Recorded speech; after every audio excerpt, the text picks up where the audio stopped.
ভাই আমি চাচ্ছি আমার যে ভুলগুলো হয়েছে আল্লাহর রাস্তায় আমি মাফ চেয়ে জানি আমার সংসারটা ঠিক হয়।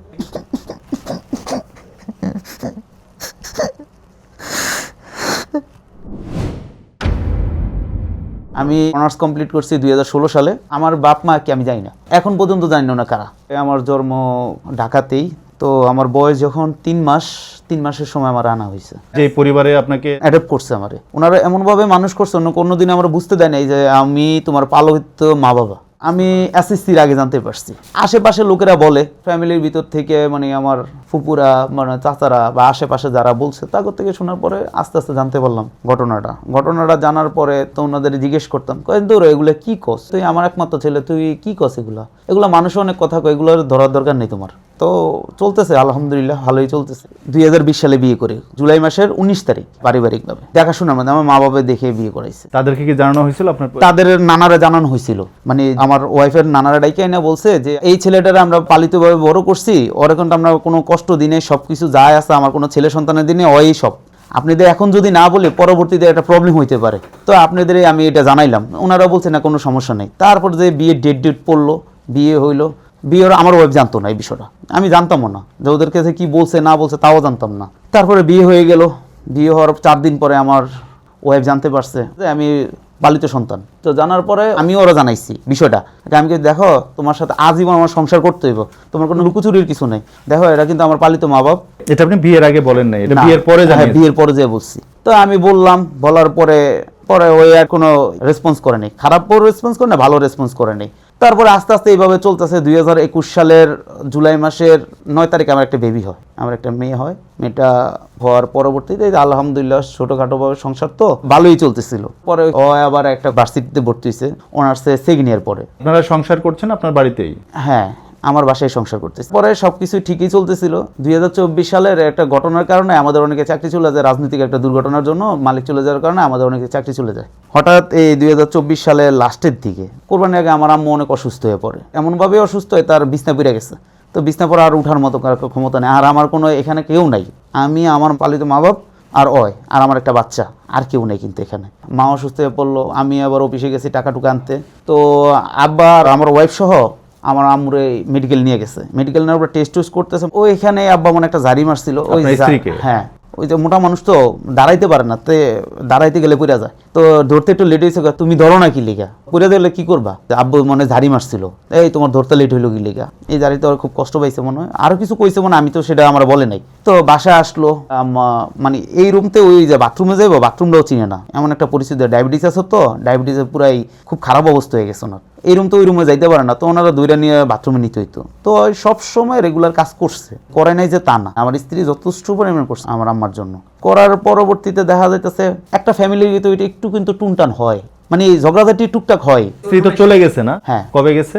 গেছে আজকে 1 বছর উপরে। ডিভোর্স হয়েছে 4 মাস। ওয়ে দিছে, বাট আমি কোনো ডিভোর্সের কোনো সিগনেচার করি নাই। আপনি এখনো চেষ্টা করতেছেন? আমি চেষ্টা করতেছি। ওর ভাই আসছে, ওর ভাই ডাক্তার ছিল, আসছে। আসার পরে আমি চাইছি ওদের ফ্যামিলির সাথে বৈশা জিনিসটা মিউচুয়াল করার জন্য। ওরা চাচ্ছে না? ওই চাইতেছে না। ফ্যামিলি চাচ্ছে? ফ্যামিলিও চাইতেছে, কিন্তু ওই চাইতেছে না। ওর বক্তব্য যা হওয়ার হয়ে গেছে, আমি তোমার সাথে আর সংসার করবো না। আপনার স্ত্রী আপনার নিজেই বলছেন যে আপনার স্ত্রী আপনার মায়ের জন্য যথেষ্ট করছে, করার পরও সে ধরনের কোনো প্রাপ্য আপনাদের কাছ থেকে পায় নাই নিশ্চিত? না, প্রাপ্য পাই নাই। আপনাদের তরফ থেকে ভালোবাসার কমতি ছিল? হ্যাঁ, কমতি ঘাটতি অবশ্যই ছিল। কোনো না কোনো ঘাটতি না থাকলে তো একটা মানুষ যায় না। কিন্তু উনি প্রথম থেকে আপনাদের সাথে অ্যাডজাস্ট করে চলার জন্য অনেক চেষ্টা করেছে। করছে, চলছে, ভালোই চলছে, খারাপ চলে নাই তো। আমি তো বলতেছি যে আমার সাথে ওর খারাপ সম্পর্ক ছিল না। এই পরিস্থিতি কেন তৈরি হলো? ওই যে রাত্রে ঝগড়া হয়েছে, আমি বলছি এইভাবে যে যদি পারো তুমি এই জিনিসটা কইরা দাও। তো ওই ফোনে কথা কইছে আব্বার সাথে, তো আমার অনেক ঝাড়ি মারছে, চোখ গরম করে। আমি এইভাবে ঝাড়ি মারতেছো কি লিগে, তুমি এটা তো স্বাভাবিকভাবে এটা তুমি করেই দিতে পারো। তো এক কথা দুই কথা এই বাজাবাজিটা হয়েছে। আর আগে কি হয়েছে, আমি ওদের বাসা থেকে, আমার তো আর কেউ নাই, হয়তো টাকা পয়সা নিতাম, আবার ওদের টাকা পয়সা আমি দিয়ে দিছি। ওদের কাছ থেকে টাকা পয়সা নিয়েছে? হ্যাঁ। আমি আর একটা ভুল করছি এখানে ভুল করছি কি, আমি আমার যত কিছু চাকরির যে টাকা পাইতাম, তো এই সব টাকা আমার কাছে থাকতো। তোমার যদি যত কিছুই লাগে তুমি মারতে নিয়ে নাও। মানে আপনি কোনো ব্যক্তিগতভাবে তাকে? না, আমি ব্যক্তিগতভাবে দিই না, কারণ আমার ব্যক্তিগতভাবে দিতে পারি না। কারণ কি, আমি 24 থেকে 25,000 টাকা স্যালারি পাইতাম। ওর ভিতরে ওর ভার্সিটির খরচ প্লাস ওর প্রাইভেটের খরচ পার মান্থ আপনার 2,500 থেকে 3,000 টাকা যাইতো। তো ওই টাকাটা আমার দিতে হইতো। ওই টাকাটা আমার দিতে যায় ফ্যামিলিগতভাবে আমি আর মনে করেন ক্যাপেবল হয়ে উঠতে পারিনি। মানে তার যে একটা ছোট শখ সাদ, একটা মেয়ের যে ব্যক্তিগত চাওয়া থাকে প্রসাধনের পিছনে হোক বা পার্সোনাল কোনো ব্যাপারের কারণে ওই জিনিসটা আমি করে সেগুলো আপনি কখনোই করেননি? না, করছি। মানে কি, যদি তোমার 1,000 টাকা লাগে তুমি আমার কাছে নাই, তুমি আম্মুরতে নিয়ে যাও। এটা কি আপনার মানে আপনি মনে করেন যে এটা আপনার ভুল ছিল? হ্যাঁ, এটা আমার ভুল ছিল, আমি স্বীকার করছি এটা আমার ভুল ছিল।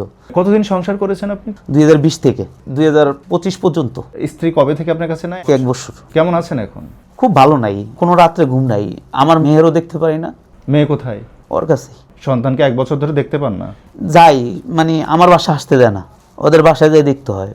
নতুন করে যদি আবার সুযোগ পেতেন কোন ভুলগুলো করতেন না আপনি? আমি আর যে ভুলগুলো হয়েছে আমি ওগুলো আর করতাম না। আমার ভুল ছিল যে এরকম ওর একটা জায়গায় ঘুরতে যাওয়া, ওরা ঠিক মতো আমি নিতে যাই নাই বা ওর সময় দিই নাই, বা ওর যে চাহিদা ছিল ও আমার ওইভাবে প্রপারভাবে বলে নাই, আমি ওর প্রপারভাবে পালন করি নাই। আপনার স্ত্রীর সাথে কথা হয় না, ব্লক মেরে রাখছে প্রায় 6-7 মাস। ভাই আমি অনেক ট্রাই করছি, হার্ড অ্যান্ড সোল ট্রাই করছি, কিন্তু ও আমার লাইফে আসে নাই। বলছে তুমি যা করার করো, মেয়ে আমি দিব না, আমার মেয়ে আমি মানুষ করবো। আমি এইভাবেও বলছি, দেখো আমার ভুল হয়েছে, আমার মাফ করে দাও। ভুল করলে একটা মানুষ একটাবার সুযোগ দেওয়া দাও, তুমি আমার কোনো সুযোগ দাও নাই।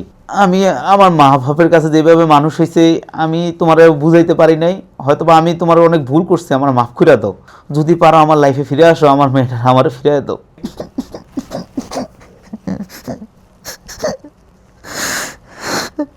তার পরিবারের কি ইচ্ছা? পরিবারের ভাই চায়, উনিও চায় সংসারটা ঠিক হয়ে যায়। হ্যাঁ। আপনার স্ত্রী মানুষ হিসেবে কেমন ছিল? অ্যাজ এ ম্যান হিসেবে খুবই ভালো ছিল। মানে যতটুকু দোষ আপনার কারণেই সংসারটা ভেঙে গেল? হ্যাঁ, দোষ আমারও আছে, ওরও আছে। ওর দোষটা খুব কম, আমারটা বেশি, কারণ আমি ওরা বুঝাইতে পারি নাই। মানে ওই যেভাবে চাইছে আমি ওরা ওইভাবে বুঝতে পারি নাই। আমার এই না বুঝার কারণে আজকে আমার সংসার ভাঙার মূল। অনেক ভুল করছি, অনেক ভুল করছি। এই ভুলের মাসুল আমি এখন পর্যন্ত দিতেছি। ভাই আমি চাচ্ছি আমার যে ভুলগুলো হয়েছে আল্লাহর রাস্তায় আমি মাফ চাই, জানি আমার সংসারটা ঠিক হয়। হয়তো বা আমি বিয়ে করলে বউ পাবো, হয় বিয়ে করলে জামাই পাবো, কিন্তু বাট আমার মেয়েটা তো কারো কাছে পাইলো না। আমার মেয়েটা কিভাবে মানুষ হইবে? আপনার স্ত্রীর সাথে যোগাযোগ করা যাবে? হ্যালো, আসসালামু আলাইকুম। যে কোনো কারণেই হোক আপনাদের সংসারটা ভেঙে গেছে, আপনি এখন বাচ্চা নিয়ে আলাদা থাকেন, সংসারটা হয়তো কখনো ঠিক হবে না। এইসব নিয়ে আমি কথা বলতে চাই না। প্রায় 8 মাস পর ওর বয়স শুনলাম। আমি কালকের আগের দিন রাত্রে প্রায় 1:30টার দিকে ওরে করে মেসেজ দিলাম যে দেখো যা হয়েছে মেয়েটার দিকে তাকে আল্লাহর রস্তে তুমি সংসারটা ঠিক করে নাও, মেয়েটার দিকে তাকে আমরা সব কিছু ঠিক করি। সে বলছে না, আমি কোনো কিছুই ঠিক করতে পারবো না, আমি এটা সংসার করতে চাচ্ছি না, মেয়ে আমার কাছে আছে, আমার মেয়ে আমার কাছেই থাকুক, আমি আপনার সাথে সংসার করব না, আর মেয়ে আমার কাছেই থাকবে। দুনিয়াতে যদি বাবা না থাকে তাহলে কি মেয়ে মানুষ হবে না? এখন কথা হলো কি, জাস্ট যে ওর হইছে, আমি চাচ্ছি যে সংসারটা আল্লাহ যদি মিলাই দেয়।